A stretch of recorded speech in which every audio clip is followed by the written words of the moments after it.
retrouvons sur l'église Saint-Vincent-de-Paul, Paris 10, où nous sommes en train de refaire l'ensemble de la couverture en cuivre, qui était bien endommagée. On s'est rendu compte que les chéneaux n'avaient pas la bonne pente, n'avaient pas la bonne dimension, que la couverture n'avait pas forcément les bons recouvrements non plus et n'avait pas forcément les bonnes normes. Donc ça s'infiltrait le long des murs, ça s'infiltrait dans les plafonds qui sont en décor.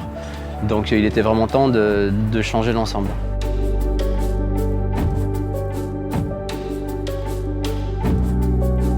Pour remplacer la couverture, on commence évidemment par enlever les vieilles plaques de cuivre et le support bois qui est la volige. Au niveau des chéneaux, on a recréé une pente et à moitié en bois et à moitié en plâtre. Au niveau de la couverture, donc une fois qu'on avait changé la volige et remis les tasseaux, on pose des bacs en cuivre.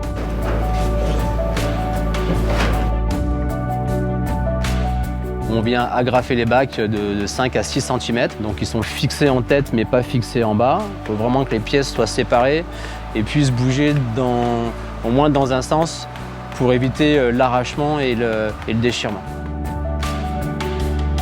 Et latéralement, sur les tasseaux, on a mis des pattes en cuivre aussi tous les 50 cm. On peut rabattre ces pattes-là latéralement sur les relevés des bacs. On a une troisième pièce de cuivre qui vient aussi, un couvre-joint. C'est le petit chapeau qui va venir couvrir dessus sur le tasseau pour justement permettre l'étanchéité complète. Les chatières, elles sont là pour ventiler l'intérieur du comble. Donc plus c'est ventilé, plus il y a un courant d'air et mieux l'ensemble du bâtiment pourra respirer.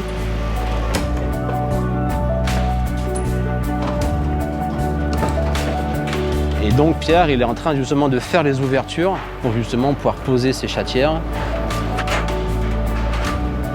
C'est des gestes qu'on apprend sur place, c'est des manières, c'est des combines. Il faut de l'expérience pour arriver à juger ce qui est bon et ce qui n'est pas bon. L'idée, c'est vraiment de retransmettre ça, retransmettre cette passion.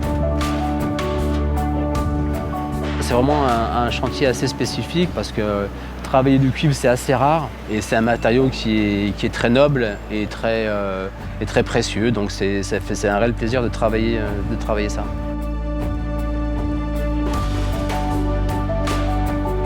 On a l'impression de faire partie un petit peu de l'histoire. Le bâtiment, il sera toujours là, nous, on n'y sera plus. Donc voilà, je suis très fier de pouvoir retransmettre et de pouvoir encore une fois être de passage, un peu comme cette église.